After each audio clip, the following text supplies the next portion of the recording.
Ceci est un cauchemar éveillé. Essayez donc pas d'en sortir. Je maîtrise à présent l'angoisse et l'épouvante. Je peux vous noyer sous des vagues de glauque et de gore. Nous allons voyager ensemble au sein même des atrocités. Bienvenue dans les récits nécrosés. Promenade le long du quai.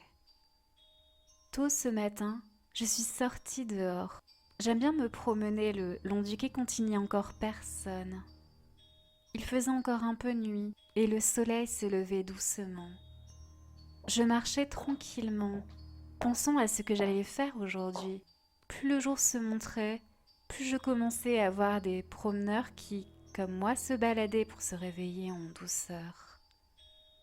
J'habite dans un village d'une taille relativement modeste, environ 700 habitants.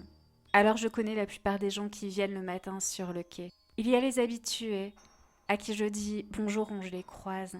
Néanmoins, je ne m'arrête jamais pour les saluer. J'ai horreur de m'interrompre. Et de l'autre côté, on trouve les personnes qui viennent juste de temps en temps.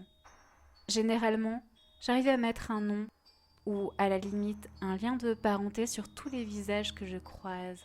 Mais ce matin, alors que j'étais à mi-chemin, j'ai croisé une personne que je n'avais jamais vue de ma vie. C'est quelque chose qui arrive vraiment rarement. Comme j'étais très étonnée, j'ai attendu qu'il passe derrière moi. Il descendait le quai contrairement à moi qui montais. J'en ai profité pour l'observer, car je voulais vraiment savoir qui c'était. Contre toute attente, il s'est également retourné, et c'est là que je l'ai reconnu. Mon oncle, qui habitait le village voisin, mais que, curieusement, je n'avais pas vu depuis au moins 5 ans. J'étais plutôt contente de le voir, alors je me suis dirigée vers lui. Au début, il n'avait pas l'air de me reconnaître. Alors quand je me suis trouvée proche de lui, je l'ai salué, lui ai dit mon prénom et je lui ai demandé s'il me reconnaissait. L'expression de son visage, qui était jusque-là un peu vide, est devenue plus amicale. On a parlé un bon quart d'heure. En fait, c'était plutôt moi qui parlais.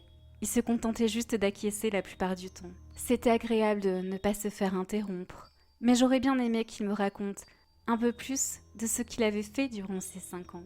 À un moment, il a détourné le regard en direction du soleil, qui se levait presque totalement, et m'a dit qu'il devait retourner chez lui.